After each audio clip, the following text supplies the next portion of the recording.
네, 프론트엔드 개발팀 김은영입니다. 오늘 제가 할 주제는 앵귤러 JS에서의 데이터 바인딩이 어떻게 되는지를 좀 알아보는 주제예요. 팀장님이 주신 떡밥을 덥석 묻었다가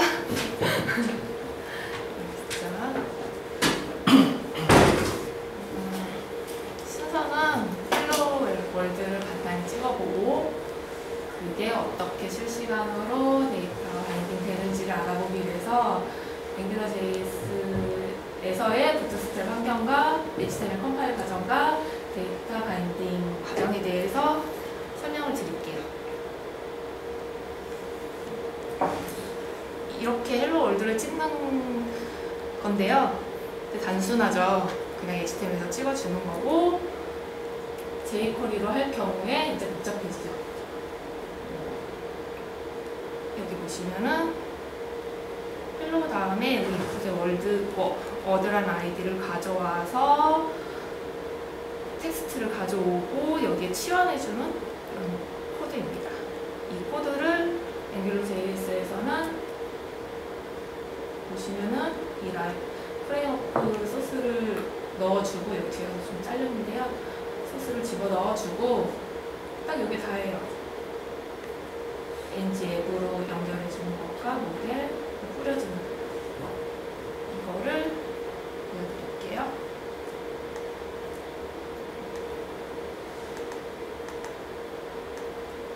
아까 그 코드이고요. 이런 식으로 치는 게 실시간으로 보여지죠. 이 데이터 바인딩이 어떻게 되는지를 설명해 드리겠습니다.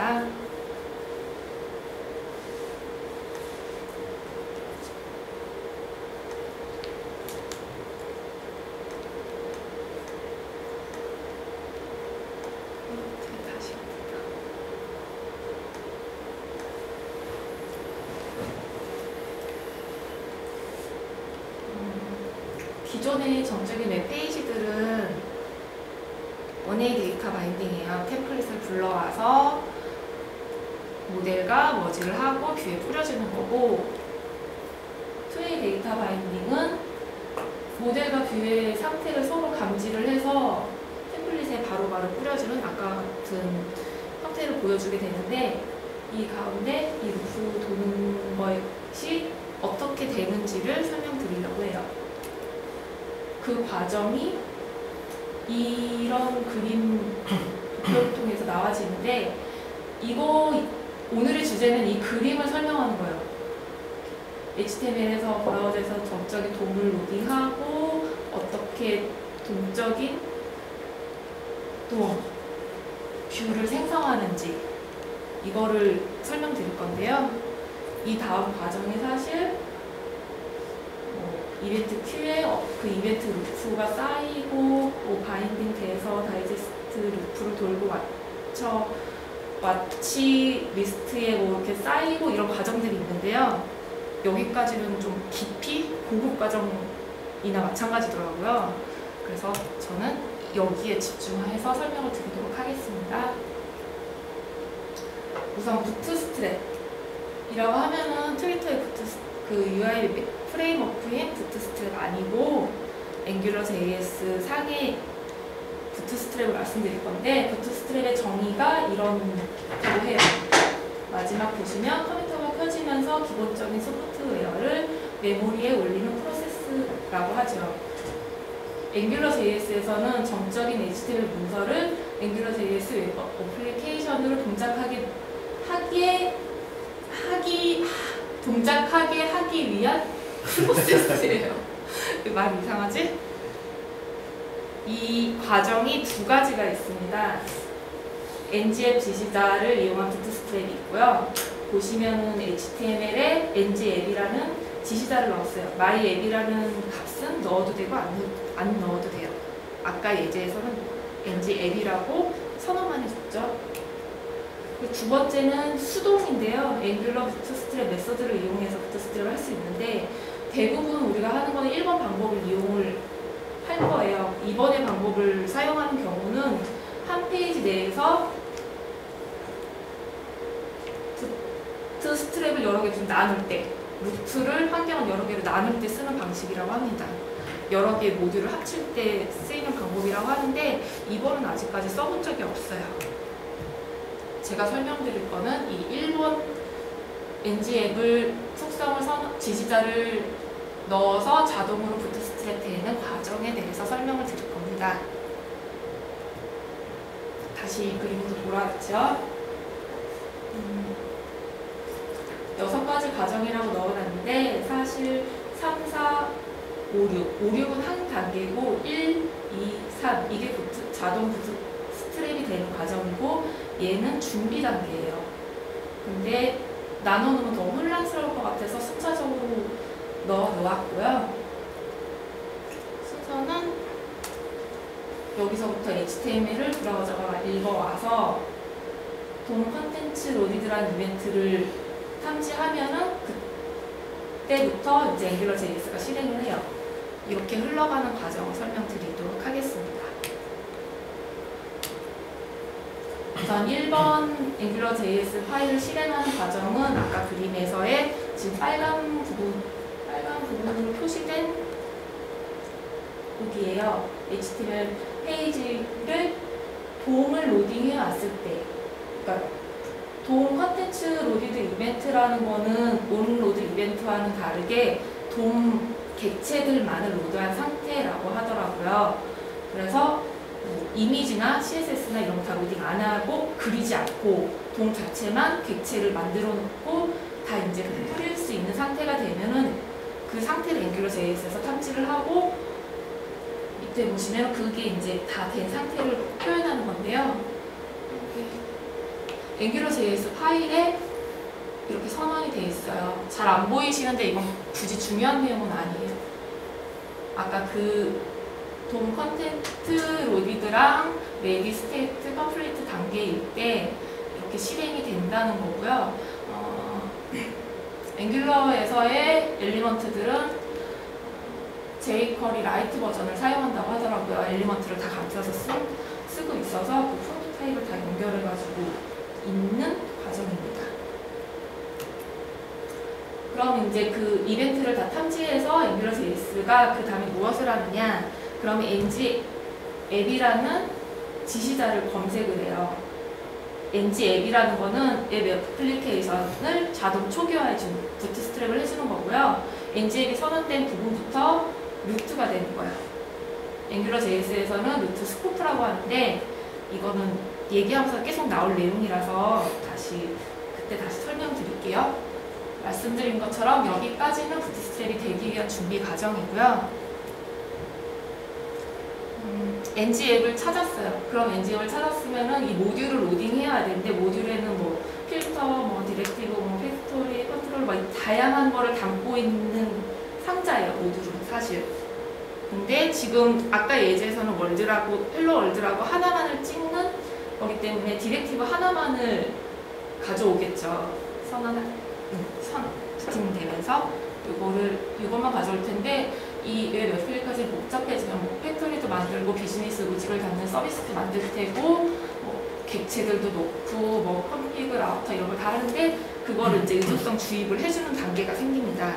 그게 이 인젝터라는데 인젝터가 그 의존성 주입 관계들을 이렇게 담는 컨테이너 같은 역할이라고 하더라고요. 그리고 NG앱으로 명시된 모듈은 이 인젝터를 자동으로 생성하는데 단 하나만 가질 수 있어요. 그러니까 아까 그 루트 스코프와 하나씩 생성이 되는 거죠. 매칭된다고 생각할 수 있을 것 같습니다.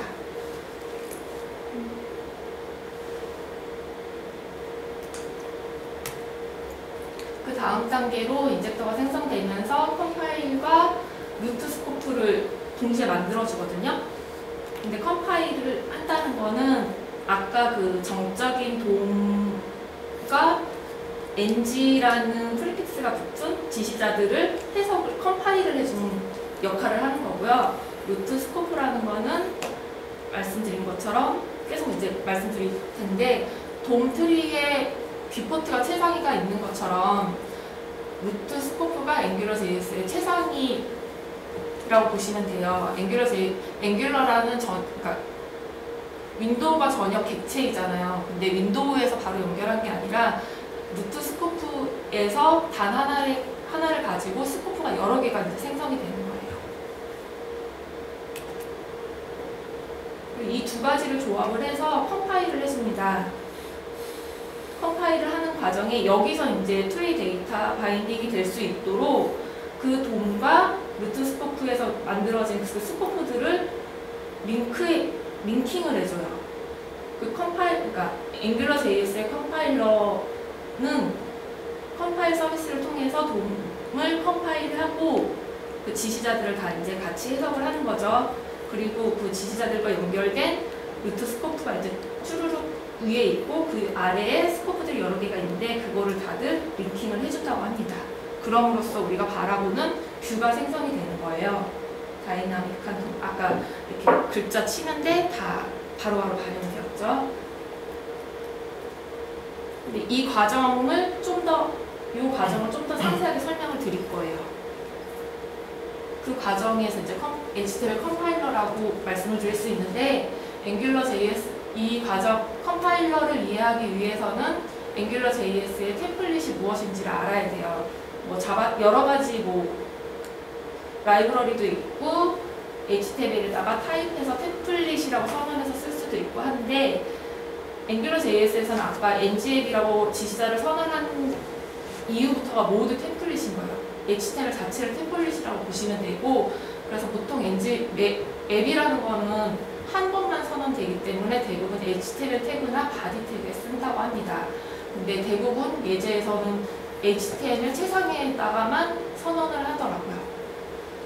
그래서 템플릿이라는 거는 돔 자체라고 보면 되고요. 이 돔 자체를 컴파일하기 때문에 아까 이렇게 jQuery에서 그 값들을 불러와서 다시 뿌려주고 하는 과정들을 앵귤러가 대신해줄 뿐이지 안 하는 건 아닌 거예요. 자동으로 해준다는 거지. 그리고 앵귤러 JS에서 HTML 컴파일러는 무엇을 컴파일할까? 계속 말씀드리듯이 돔과 지시자를 컴파일해주는 거예요. 컴파일 잠시만요.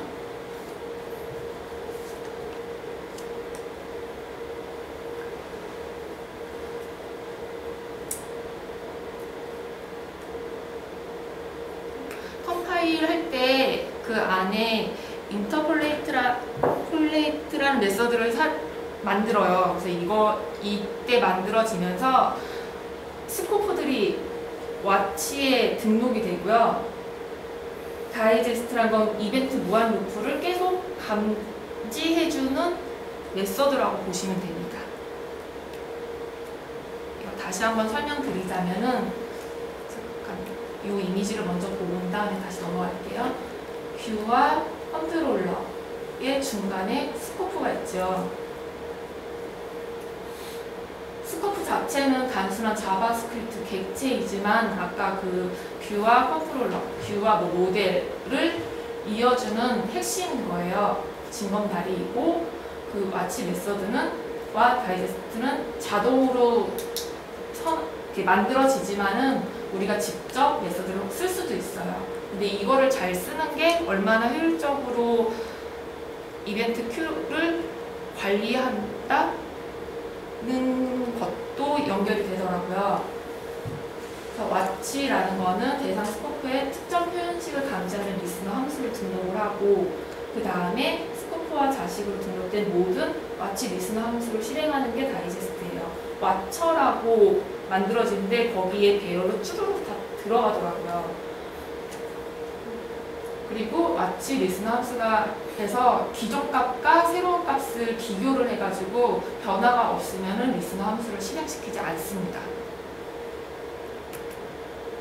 그림이었고 보시면은 라우터를 통해서 이 싱글 페이지 어플리케이션이라고 하는 거는 한 페이지 내에서 뷰를 라우터를 통해서 여러 개로 이동을 한다고 볼 수가 있을 것 같아요. 그런 거를 그렇게 이동을 할 때 스코프를 통해서 이 뷰와 연결된 모듈, 서비스들을 이어주는 거죠.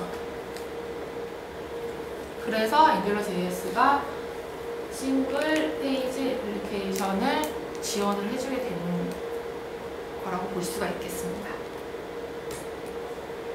지금까지 설명드렸던 과정을 앵귤러 JS에서 이렇게 이루어지고 다른 웹브라우저에서는 템플릿과 모델을 가져와서 머지를 하고 HTML 뿌려주고 도구로 HTML 스트링을 만든 다음에 도구에 넣어주는 거죠. 그리고 여기서 변화가 있으면 다시 이렇게 해주는 과정들을 해줘야 되는데 여기서는 이걸 끊임없이 업데이트를 해줘요. 컴파일 해주면서. 이 역할을 앵귤러 JS가 해주고 있는 거죠. 이걸 단순화시키면은 이 그림이 나오게 되는 거예요. 맨 처음에 봤던 그림인 거죠. 이해가 되시나요? 근데 저는 여기서 좀 어려웠던 게 근본적으로 파고 들어가니까 데이터 바인딩이 뭐지? 라고 생각이 들더라고요. 그래서 좀 데이터 바인딩에 대한 개념을 좀 알아야겠다 싶어서 좀 검색을 해봤고요. 어제 팀장님한테도 설명 들어서 좀 도움이 됐어요. 단순하게 설명드리자면 저는 MS 개발자 사이트에 있는 부분 도표랑 설명을 인용을 할 텐데요. 데이터 바인딩에는 디펜던시 오브젝트와 오브젝트가 있어요. 그러니까 바인딩 타깃이 있고 바인딩 소스가 있는데 어떻게 보면 이걸 모델이라고 볼 수가 있고 이거를 뷰라고 볼 수가 있을 거예요. 이 둘을 연결하는 바인딩 오브젝트가 필요한 건데 이게 데이터 바인딩을 하는 방법이 되주는 거예요. 이 바인딩 오브젝트가 앵귤러 JS에서는 스코프, 자바스크립트 객체인 거고요. 그리고 바인딩 타깃은 속성이 종속성을 지니고 있습니다. 그리고 소스에서는 프롬프트가 있고요. 바인딩 소스가 변화해서 바인딩 타겟에다 넘겨주는 게 원웨이 데이터 바인딩이에요. 그리고 이 바인딩 타겟에서 뭔가 변화를 이쪽으로 보내주는 거를 투웨이 바인딩인 거고요. 왔다 갔다 하는 게 이제 투웨이 바인딩인 건데요. 결국은 데이터의 데이터 흐름의 방향이 단방향이냐, 양방향이냐를 알려주는 거예요. 설명을 좀 더 구체적으로 들어가 보면은 이 인용 속도를 좀 필요한 부분만 가져왔는데 이거 한번 보이시면 읽어보시는 게 좋을 것 같아요.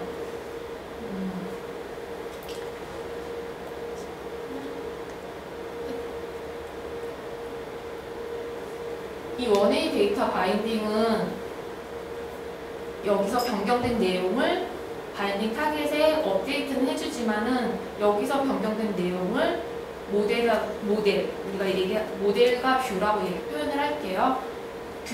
모델에는 넘겨주지 못하는 거죠. 이때는 읽기 전용인 경우에 적합하다고 합니다. 그리고 굳이 투웨이 바인딩 모드를 쓰지 않을 경우는 원웨이 바인딩 모드를 사용하는 게 더 좋은 거죠. 메모리 사용을 할 때. 그러니까 굳이 읽기 전용인 페이지에 앵귤러 JS를 쓴다거나 뭐 다른 프레임워크를 쓸 필요는 없을 것 같아요. 이제 투웨이 바인딩의 경우에는 소스 속성이 변경되면 자동으로 대상 속성이 업데이트가 되고 여기서 변경된 내용을 여기다 업데이트 한다고 하는데 여기서 뭐 자동으로라는 표현은 별로 신경 안 쓰셔도 될 것 같아요. 여기 이런 그 단넷이나 이런 쪽에서 같이 이렇게 GUI를 같이 컨트롤하는 설명이기 때문에 이렇게 나와 있는데 자동으로 되는 건 사실 아니죠. 자바스크립트에서는 어떤 프레임워크, UI 프레임워크나 뭐 라이브러리나 이런 걸 써가지고 만들어줘야 되는 거죠. 이 경우에는 이제 편집 가능한 폼이나 기타 완전한 대화형 UI 시나리오에 적합하다고 하는데 시글 웹페이지 어플리케이션에서 적합하다고 볼 수가 있다고 볼 수 있을 거예요. 그리고 여기서 원웨이 투 소스라는 거는 원웨이 바인딩의 반대 개념이래요. 그래서 저는 약간 이걸 좀 헷갈렸던 게 지금도 완전히 이해는 안 된 건데 원웨이에서 이렇게 가고 이렇게 가는 방법이 있는데